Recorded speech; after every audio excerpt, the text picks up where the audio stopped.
मनुष्य जीवनामध्ये परमार्थ घडावा,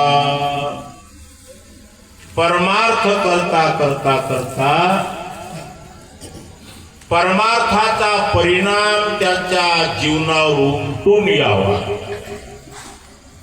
तो परमार्थ केला असा मानावा। परमार्थामध्ये आपलं आयुष्य गेल्याचा अनुभव आपल्याला आहे, पण परमार्थाचा परिणाम आपल्यावर काय झाला त्याचा अनुभव नाही। सांगा, परमार्थ आयुष्य घालवण्यासाठी आहे का परमार्थ परिवर्तनासाठी आहे? परमार्थ परिवर्तनासाठी आहे का आयुष्य घालवण्यासाठी आहे? परमार्थ परिवर्तनासाठी आहे। आपल्यामध्ये परिवर्तन झाल्याची प्रतीती आपल्याला यावं, तर मी माझ्या जीवनात परमार्थ केला असं आपण मानावं। विठ्ठल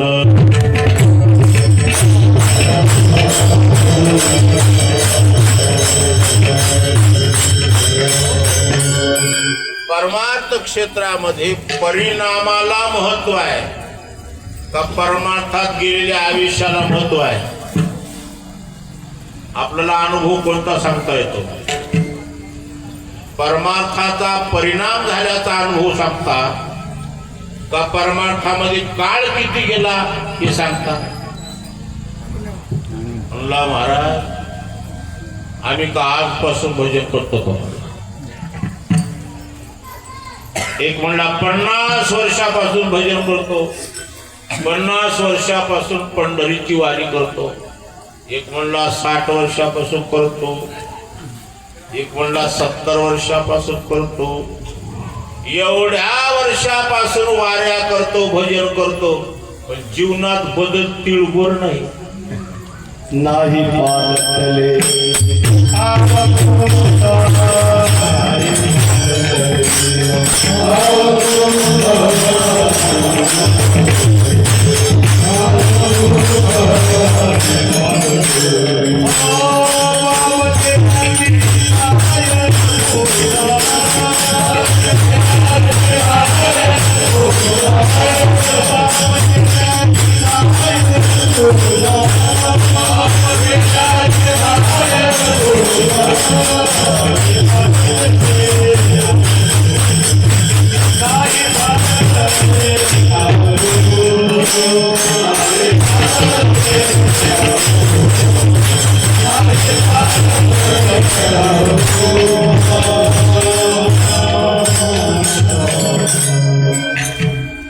परमार्थ क्षेत्रामध्ये आल्यानंतर आपल्या जीवनामध्ये बदल व्हावा।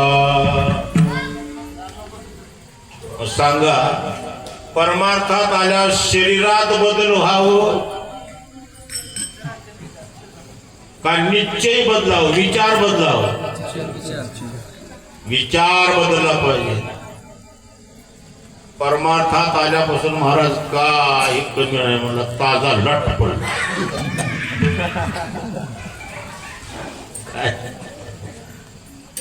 शरीरात बदल नाही,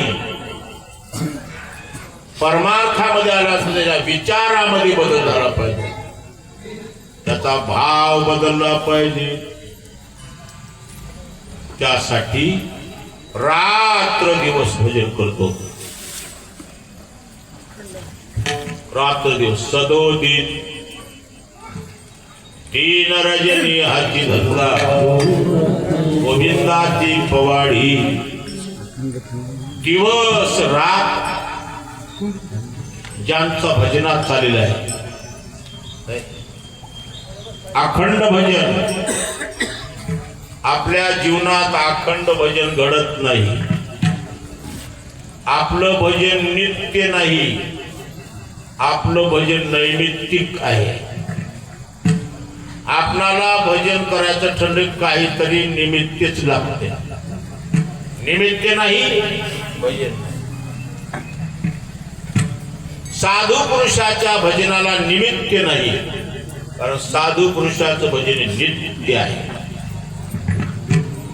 नित्य भजन, अखंड भजन, एकांतामध्ये भजन, लोकांतामध्येही भजन, सर्व कार्य करत असताना ज्यांचं भजन चालू आहे.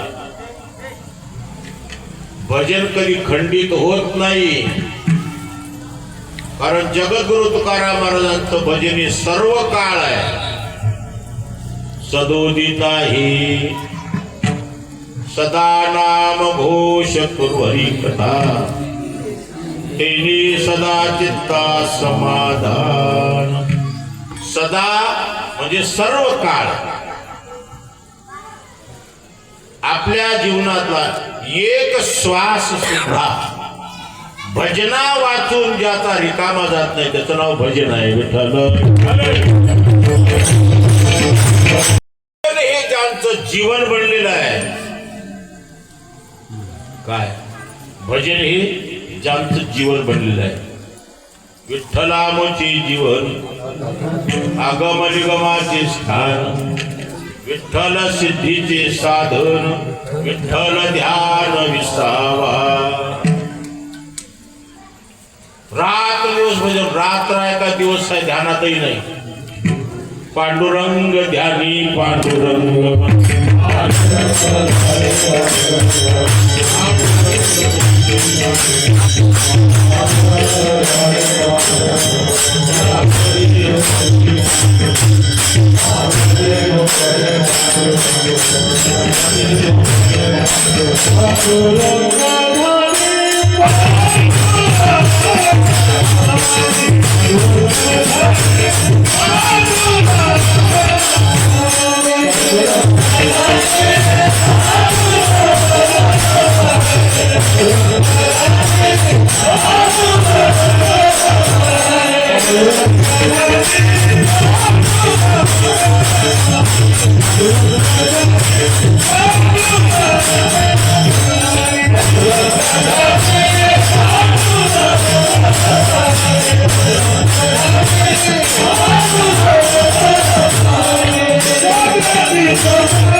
पांडुरंग ध्यानी पांडुरंग म्हणी, जागृती स्वप्ने पांडुरंग.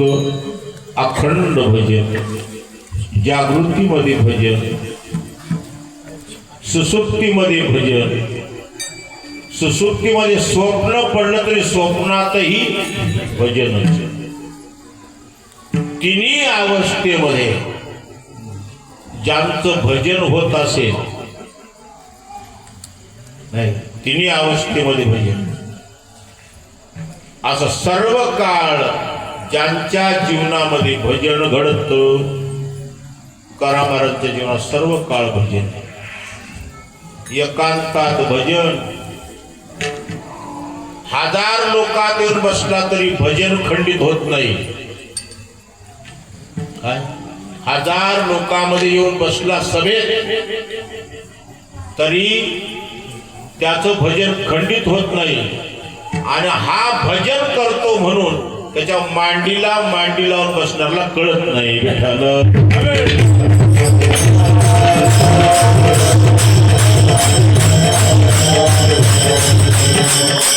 अरे भजन हे हृदयाचा विषय आहे. अंतःकरणामध्ये भजन होत असतं, चित्ताने चिंतन होत. अखंड महाराज भजन करायचे. एकांतामध्ये भजन, लोकांतामध्ये भजन. लोकांतामध्ये आला तरी लोकांताने ज्याच्या भजनाची हानी झाली नाही. लोकांत सोडला आणि एकांतामध्ये गेले. वास्तविक भजन करण्यास उपयुक्त स्थळ म्हणजे एकांत खरं आहे. कारण एकांतामध्ये विक्षेप येत नाही. म्हणून संत सज्जनांनी जास्तीत जास्त एकांत वास केला. तुका म्हणे आम्हा एकांताचा वास, ब्रह्मी ब्रह्मरस शिव सदा. एकांतात बसायचे. भजनामध्ये लोकांचा विक्षेप होऊ नये म्हणून ती एकांत शोधायचे. जिथं लोक येत नाही तिथं जायचे. महाराज भजन करण्यासाठी भंडाऱ्या डोंगरावर जाते. कधी भामचंद्रा डोंगरावर जायचे. भंडाऱ्याच्या माथ्यावर जायचे. एखादा शीळ पाहायचा, त्या शिळेवर बसायचे आणि तिथं जाऊन विना स्वरात लावायचा. विण्याच्या स्वरात, चिपुळ्याच्या तालात महाराज गीत गायचे. रामकृष्ण गीते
Thank you.